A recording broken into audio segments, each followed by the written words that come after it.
Next, horsepower. How much do you reckon your car has? By reading car magazines and handbooks, we all think we have the answer. But do we really know? When engines get older, their parts begin to wear, and that causes a drop in power.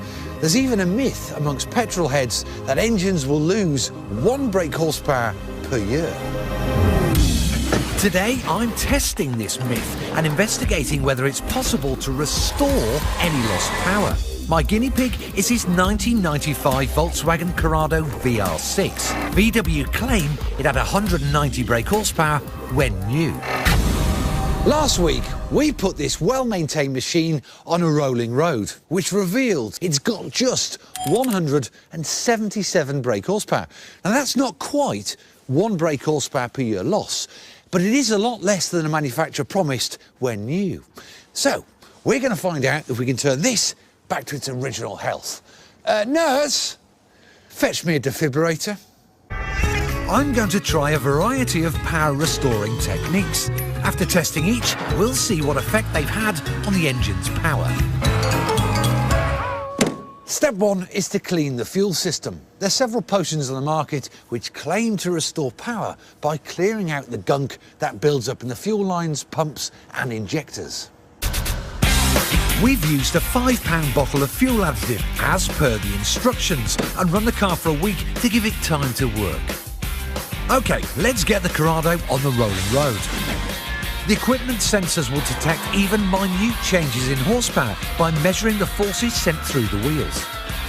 To make sure we get an accurate result, we'll do each test 8 times and take the highest figure.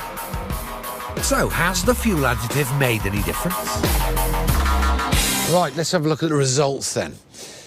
The red number is after the Red-X treatment, green is before, and as you can see, that's a big increase. That's best part of 6 horsepower. And what's happening is, inside all the fuel lines, and particularly the injectors, they get clogged up with dirty deposits. And this Red-X would have cleaned that out, making everything work more efficiently, back to almost like how it was designed to. But it's important to remember, you can't just keep putting more and more of that stuff in, because once it's clean, it's clean. So then we've got to look for other ways to try and recover some of the lost power. But that is a great result. Next, some changes that will be routinely carried out during a regular service, starting with a new air filter.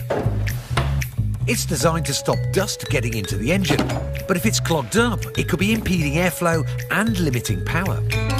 Typical of older cars, our Corrado is full of leaves, which probably isn't helping.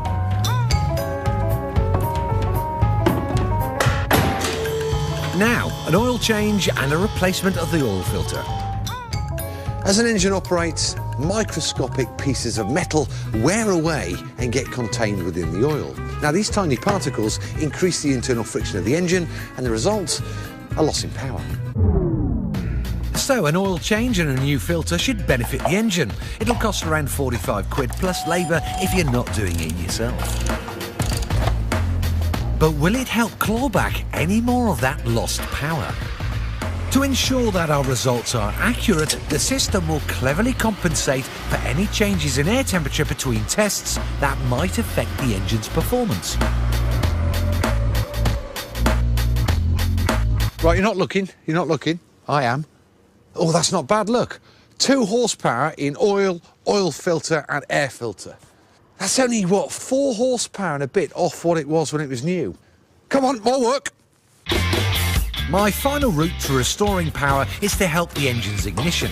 By replacing the spark plugs and their leads, I'll be maximising the engine's ability to ignite its fuel. This is expensive, at 73 quid for 6 plugs and 163 quid for 6 leads. But will it help boost our power back to the level it was at when the car was new?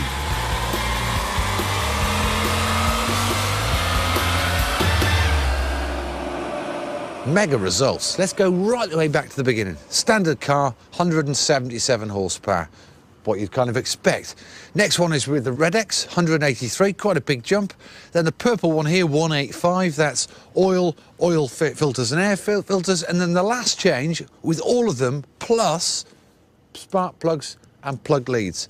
188 horsepower. It's over 11 difference. That's what, 5%, and only, well, less than 2 shy of what it originally came with when it was new.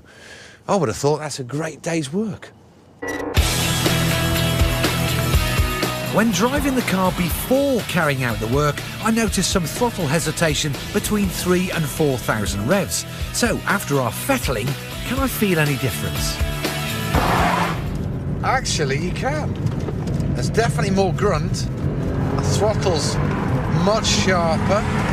Gone is the hole that was in the rev band. The power delivery about mid-range. Actually not gone completely, but it's much better. We spent 300 quid getting the Corrado back to virtually its original power. But if you're on a budget, we'd recommend using the fuel additive, which in our test at just a £5 was by far the most cost-effective treatment. Ah, that's a great result. Well done, the lads in the workshop.